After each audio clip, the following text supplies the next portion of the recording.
तकनीकी रूप से खेती जो किसान करना चाहते हैं उन्हें मुख्य रूप से किन बातों का ध्यान देना चाहिए? उन्नत किस्म का वो ये फल तैयार करें और अच्छे बाज़ार में बेचें।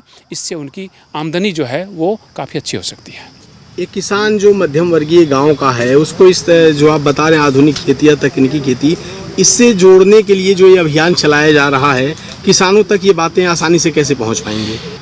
तकनीकी से तो पैदावार मान लीजिए बढ़ाई जा सकती है, लेकिन इसकी गारंटी लोगों को, खासकर किसानों को ये क्या दी जा सकती है कि इससे सिर्फ फ़ायदा ही फ़ायदा है। इस समय हमारी मौजूदगी ICAR संस्थान पे है। आप देख सकते हैं ये केंद्रीय उपोष्ण बागवानी संस्थान है।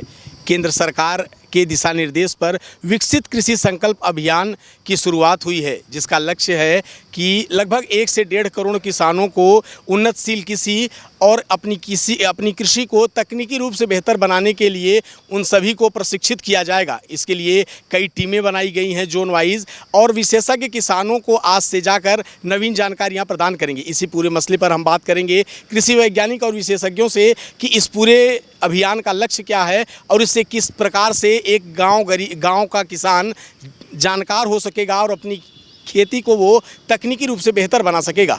मैं डॉक्टर कुंदन किशोर, मैं अध्यक्ष हूँ। हमारे जो यहाँ पर जो ICAR का CSH केंद्रीय उपोष्ण बागवानी संस्थान है, मैं वहाँ फसल उत्पादन का अध्यक्ष के पद पर हूँ। विकसित कृषि संकल्प अभियान की आज से शुरुआत हुई है। इस अभियान का उद्देश्य क्या है? ये भारत का बहुत ही गौरवशाली एक प्रोग्राम है। इस प्रोग्राम के तहत हम लगभग आप देखें 1.5 करोड़ किसानों तक हम लोग पहुंच रहे हैं। और सबसे अच्छी बात क्या है कि हम भारत की जो उन्नति है उसको गांव की उन्नति से जोड़ रहे हैं। हमारे संस्थान के साथ जो हमारा भारतीय संस्थान है, इसके साथ कृषि विज्ञान केंद्र और राज्य सरकार, ये तीनों एक टीम के तौर पर काम कर रहे हैं और किसान की समस्याओं का समाधान उसके बागवानी पर जाकर, उसके खेत पर जाकर, उसके जगह पर जाकर हम इसके समाधान करने की कोशिश कर रहे हैं। साथ में उनकी जो समस्याएं हैं, उनकी समस्याओं को हम लोग सरकार तक पहुंचाने का भी काम करेंगे। ये भी सरकार के द्वारा ये निर्देश दिया गया है ताकि भारत आगे बढ़े, देश आगे बढ़े। तकनीकी रूप से खेती जो किसान करना चाहते हैं उन्हें मुख्य रूप से किन बातों का ध्यान देना चाहिए? अब तकनीकी रूप से आप देखें, सबसे महत्वपूर्ण है कि जो उत्पादन की तकनीकी है, जो संस्थान के द्वारा विकसित की गई हैं, उसका सही से वो उपयोग करें और वैज्ञानिक के साथ संपर्क करके ही किसी भी तरह की ये योजना को बनाएं।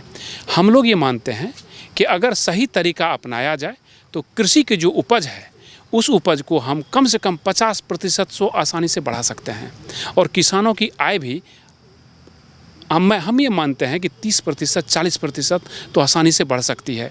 इसी धारणा के साथ हम लोग भी रिसर्च कर रहे हैं ताकि किसानों के आय में उन्नति हो। एक किसान जो मध्यम वर्गीय गांव का है उसको इस जो आप बता रहे हैं आधुनिक खेती या तकनीकी खेती, इससे जोड़ने के लिए जो ये अभियान चलाया जा रहा है, किसानों तक ये बातें आसानी से कैसे पहुंच पाएंगे? ये किसानों की हम लोग कोशिश की है, चूँकि राज्य सरकार हम लोगों से जुड़ी हुई है तो राज्य सरकार की किसानों की पहुंच बहुत अच्छी होती है। तो उन्होंने सभी किसान को जागरूक किया है कि सरकार को इस तरह के आह्वान किया गया है।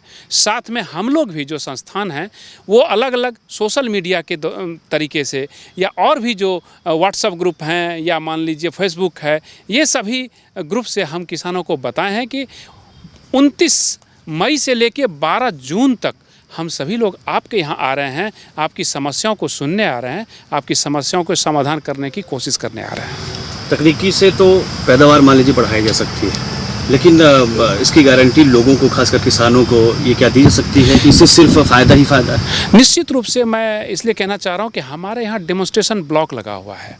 हम केवल बोल नहीं रहे हैं, हमारे यहाँ डेमोन्स्ट्रेशन ब्लॉक है और किसानों को हम अपने यहाँ लेके आते हैं और उसको अपना डेमोन्स्ट्रेशन ब्लॉक हम जो है वो दिखाते हैं और साथ में हम ये भी बताते हैं कौन सी तकनीक आपके लिए सही है और कौन सा तकनीक में जो है आपका खर्च कम आएगा और आपका आय में बढ़ोतरी होगी। साथ में हम लोग उसे अच्छे जो है जिसको कहते हैं बाज़ार से भी जोड़ने की कोशिश कर रहे हैं और तो वो उन्नत किस्म का वो ये फल तैयार करें और अच्छे बाज़ार में बेचें। इससे उनकी आमदनी जो है वो काफ़ी अच्छी हो सकती है। नमस्कार, आज हम केंद्र उपोषण बागवानी संस्थान का तो रिसर्च फार्म में है और रिसर्च संस्थान अनुसंधान संस्थान में खड़े हैं। अगर हम भारत की आम का सर्वश्रेष्ठ संस्थान में जो हम लोग गिनती करेंगे, सबसे पहला पहलू में केंद्र उपोषण बागवानी संस्थान, इसका स्थापित 1972 में हुआ था। सेंट्रल मैंगो रिसर्च स्टेशन का नाम से IIHR बेंगलुरु के एक स्थित रीजनल स्टेशन के नाम से इसको स्थापित किया गया है। में ही संस्थान ने कई सारे अपना शोध कार्य बहुत विराट रूप में करके कई सारे किसानों को संबंधित और किसानों का मित्र तकनीक जैसे हम लोग बनाया गया है।